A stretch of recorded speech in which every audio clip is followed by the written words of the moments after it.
তোমায় দেখে সেই পলকে পড়বো প্রেমে বুঝিনি, ধীরে ধীরে তোমার প্রেমে পাগল হব ভাবিনি।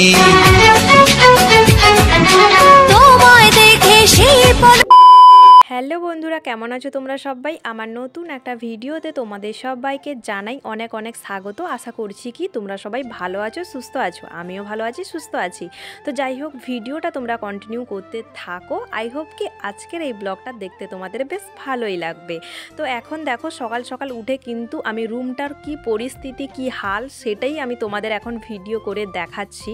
দেখতেই পেলে তোমাদের দাদাভাই রুমটা কিভাবে করে রেখেছে। বিশেষ করে সোফার উপরটা দেখতে পেলে তো, ওর জামা কাপড় কিন্তু পুরো ওই সোফার ওপরটা ভর্তি করে এভাবে রাখে।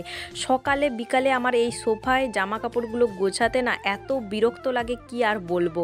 তো যাই হোক, আর এই দিকে যে দুটো চেয়ার আছে সেটাও দেখতে পেলে, সেটাতেও কিন্তু জামা কাপড় ভর্তি। জামা কাপড় বলতে সেটাতে আছে তোমাদের দাদাভাই যে ডিউটিতে নিয়ে যায় স্লিপিং ব্যাগ, আর আমার চাদর, আর কিন্তু তোমাদের দাদাভাই কয়েকটা জামা, সেগুলো দেখতেই পেলে। তো এখন ভাবলাম যে চলো ফোন নিয়ে কতক্ষণ আর ভিডিও বানাবো, স্ট্যান্ডে বসিয়ে দিই, তারপরে কাজ করতে শুরু করে দিই। ওই জন্যই এখন কিন্তু ফোনটাকে স্ট্যান্ডে লাগিয়ে দিয়েছি, দিয়ে এখন দেখো চটপট করে কাজ করতে শুরু করে দিয়েছি। তো বিছানাটা আমার গোছানো হয়ে গেল। আর হ্যাঁ, ব্লুটুথ স্পিকারে গানটাও চালু করে দিয়েছি, কিন্তু দেখতেই পাচ্ছ ওই যে বালিশের পাশে দেখো ব্লুটুথ স্পিকারটা গান চলছে। গান শুনে শুনে কিন্তু কাজ করলে না কাজটা একটু তাড়াতাড়ি হয়ে যায়, গান শুনতে শুনতে। আর আমি তো বাড়িতে যেহেতু একা একাই থাকি কোয়ার্টারে, ওই জন্যই কিন্তু আমি গান শুনে শুনে কাজ করলে কিন্তু কাজও তাড়াতাড়ি হয়ে যায়, আর মনটাও কিন্তু আমার খুব একটা খারাপ খারাপ লাগে না। তো যাই হোক, এখন দেখো চটপট করে আর জামা কাপড় গোছাচ্ছি ঠিকই, এদিকে ভাবছি যে কোন জামা কাপড় গোছাবো, কোনটা ধোবো, এইসব ভাবছি। যেহেতু তোমাদের দাদাভাই আর মাত্র 2 কি 3টে দিনের পরই চলে যাবে, কোর্সে বাইরে যাবে, তো ওই জন্যই এখন ভাবছি যে কোন জামা কাপড় গোছাবো না ধোবো, এটাই ভাবছিলাম, অনেকটা চিন্তা করছিলাম। তারপরে আবার তোমাদের দাদাভাই বলবে আমি ধুয়ে দিলে যে এটা কেন ধুয়েছো, এটা তো আমি বিকালে পরে যেতাম, এটা কেন ধুয়েছো, এটা তো আমি আর কয়েকদিন পরতাম, এইসব বলবে। তো ওই জন্যই ভাবছিলাম। তারপরে ভাবলাম যে চলো, মাথাটাই খারাপ হয়ে যাচ্ছে। ওই জন্যই কিন্তু দেখতেই পেলে যে এর জামা কাপড় গোছাতে গোছাতে কিন্তু ভিডিওটা অনেকটাই বড় হয়ে যাবে, তোমরাই দেখতে চাইবে না। ওই জন্যই কী করলাম বলো তো, যে চলো ভিডিওটা বন্ধ করে দিই, তারপরে জামা কাপড়গুলো গোছাবো একটা একটা করে। তো জামা কাপড় গুছিয়ে তারপরে দেখতেই পেলে আমার টেবিলটাই তোমাদের দেখালাম, টেবিলটাও অগোছানো ছিল। সেগুলো সেই যে সব রাতে সকালে চা বানিয়েছিলাম, এই সব কিছু সব টেবিলটাকে মুছে ঠিকঠাক করে তারপরে এই যে দেখো দুপুরবেলাতে একেবারে চলে এসেছি। এই যে রান্না বসিয়ে দিয়েছি। তো এই যে ছোট ছোট বাটা মাছগুলো নিয়েছিলাম, এই মাছগুলো এখন দেখো ফ্রাই করতে বসিয়ে দিয়েছি গ্যাসে। কিন্তু এই যে দেখো গ্যাসে ফ্রাই করতে বসিয়ে দিয়েছি। ওই দিকে কিন্তু আমার ইন্ডাকশানে ভাত হয়ে গেছিলো, ইন্ডাকশানে ভাত হয়ে গেছে। আর তো মাছটা ওইদিকে ভেজে আনলাম, আর মাছ দিয়ে একটা ঝোল করছি। এই যে দেখো, আর দেখো ফ্লাক্সে গরম জল দিয়ে কিন্তু রান্না করছি। কেন বলো তো, খুব একটা কিন্তু ঠান্ডা জল আমি তরকারিতে ব্যবহার করি না। কেন বলো তো, গরম জল দিলে না যে কোনো তরকারিতে নাকি টেস্টটা একটু ভালো হয়। আর এটা কিন্তু আমি শিখেছি আমার শাশুড়ি মার কাছ থেকে। তো যাই হোক, এখন দেখো গরম জল ফ্লাক্সে ছিল, সেটা দিয়েই রান্না করছি। তাছাড়া এত ঠান্ডার মধ্যে আমি যদি ঠান্ডা জল ঢেলে দিই তো তরকারি ফুড আসতেও অনেকটাই কিন্তু লেট হবে। তো এখন দেখো রান্না করছি আর গান শুনছি, ওই জন্যই দেখে বুঝতে পারছো মুখে গান গাইছি আর নাচানাচি করছি। এইভাবে কিন্তু আমার সারাটা দিন কেটে যায়, এইভাবে গান শুনতে শুনতে। খুব একটা কিন্তু আগের মতো আমার মন খারাপ করে না। আগে যখন আমার মন খারাপ করতো একে ওকে ফোন করতাম, কিন্তু এখন আমি এই সব গান চালু করে দিই, না তো ভিডিও বানাই, এইসব করলে কিন্তু আমার মনটা ঠিক হয়ে যায়। তো যাই হোক, এখন রান্না করছি, ভাত হয়ে গেছে, মাছের ঝোল করছি, আর কি করব সেটাই ভাবছি। আর এই দেখো তরকারিটা ফুটে এসছে, ওই জন্য ওই যে ভেজে মাছগুলো রেখেছিলাম ওইগুলোই এখন এই যে দেখো দিয়ে দিচ্ছি। তো মাছগুলো ভাজা দিয়ে দিচ্ছি, এরপরে বসাবো ডাল, আর করব একটাখানিক ভাজা। আর একটুখানি লেট করে করছি, কেন বলো তো, তোমাদের দাদাভাই তো আসতে একটু লেট হয়। তো যখন তোমাদের দাদাভাই আসে তখন কিন্তু তরকারিগুলো ঠান্ডা হয়ে পুরো বরফ হয়ে যায়, আবার কিন্তু আমাকে পুনরায় গরম করতে হয়। তো ওই জন্যই একটুখানি লেট করছি। আর প্রেসার কুকারের ডালটা ওই দিকে সিটি মেরে নিব, তারপরে তো আমি পেঁয়াজ টেঁয়াজ দিয়ে ডালটা করে নিব।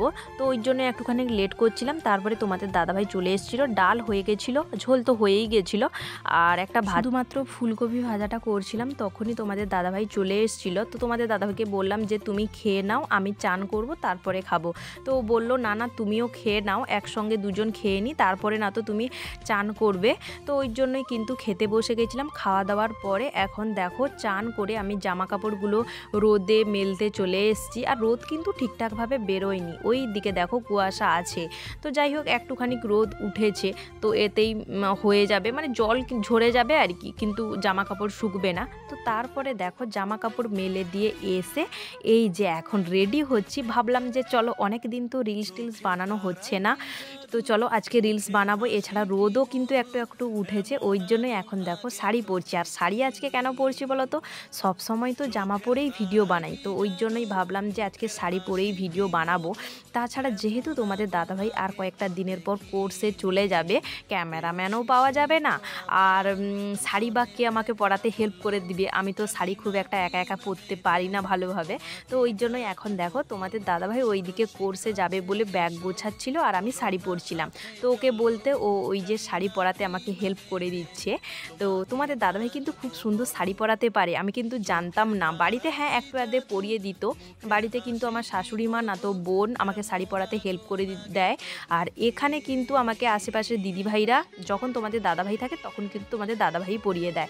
একটা জিনিস ভাবতে পারছো, ফৌজের ডিউটি দেওয়ার পরও যে বউকে এত সুন্দরভাবে শাড়ি পরিয়ে দিতে পারে, সেটা কিন্তু ভাবা যায় না, তাই না? খুব সুন্দরভাবে কিন্তু তোমাদের দাদাভাই শাড়ি পরাতে পারে। এর আগে একবার ওদের ইউনিটে একটা অনুষ্ঠানে গেছিলাম, সেদিন কিন্তু আমি শাড়ি পরতে ভীষণ বিরক্ত হচ্ছিলাম, যেহেতু বলেই দিয়েছিল শাড়ি পরে যাওয়ার কথা, আর আমি শাড়ি পরতে পারছিলাম না ভালোভাবে। তো তোমাদের দাদাভাই কিন্তু খুব সুন্দরভাবে শাড়ি পরিয়ে দিয়েছিল। তো যাই হোক এখন দেখো দেখতেই পেলে শর্ট ভিডিও কটা বানিয়েছিলাম। এই শর্ট ভিডিওগুলো তো অনেক আগেই তোমরা দেখে নিয়েছো, অনেক আগেই পোস্ট করা হয়ে গেছে, শুধু ব্লগটাই ছাড়া হচ্ছিল না। তো যাই হোক তারপরে শর্ট ভিডিও বানিয়ে এখন যাচ্ছি বাজারের দিকে, যেহেতু তোমাদের দাদাভাই আর কয়েকটা দিনের পর চলে যাবে, ওই জন্য বলল যে চলো একটু ঘুরে আসবে চলো, আর কেনাকাটা কিছু আছে আমার, আর বাজার টাজার করতে হবে। ওই জন্যই এখন দেখতেই পেলে আমার দুজন বেরিয়ে এসেছি কেনাকাটা করতে। কেনাকাটা বলতে মানে এই যে বাজার হাট, তোমাদের দাদাভাইয়ের কয়েকটা জিনিস এই সব। অনেকে হয়তো মনে করে যে বরের সাথে বাইরে আছে ঘুরছে ফিরছে, কিন্তু একমাত্র তারাই বোঝে যারা বরের সাথে কোয়ার্টারে থাকে কতটা ঘোরাফেরা হয়। ঘোরাফেরা বলতে কি বলতো, এই মাছ মাংস আনতে যাওয়া, না তো সবজি আনতে যাওয়া, না তো ক্যান্টিনে যাওয়া, এই সবই আর কি। তো আর মাঝে মধ্যে এই যা মুভি দেখতে যাই, এই হচ্ছে ঘোরাফেরার মধ্যে পড়ে। তো এখন দেখো, তো যাই হোক ওইসব কথা বাদ দাও, এখন দেখো আমরা চলে এসেছি মাছ মাংস নিতে। তো যে দোকানটা থেকে আমরা মাছ মাংস নিই ওই দোকানটাতে চিংড়ি মাছ নেই। একটা দিদিভাই ফোন করে বলল যে চিংড়ি মাছ নিয়ে যেতে।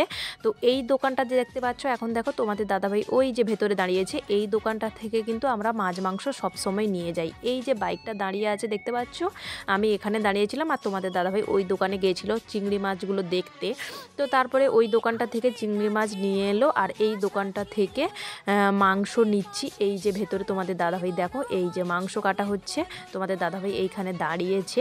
আর মাছ নিব না কেন বলো তো, ওই যে কাকুটা মাছ প্রত্যেক দিন সকালে নিয়ে আসে, বেশ ভালো মাছ কিন্তু নিয়ে আসে, তো ওই জন্যই কিন্তু মাছ নিলাম না। তো তারপরে এই যে দেখো তোমাদের দাদাভাই কোয়ার্টারে ফেরার পথে ওর একটা স্যার এটিএম দিয়েছিল টাকা তোলার জন্য, আর আমাদেরও টাকা তোলার ছিল।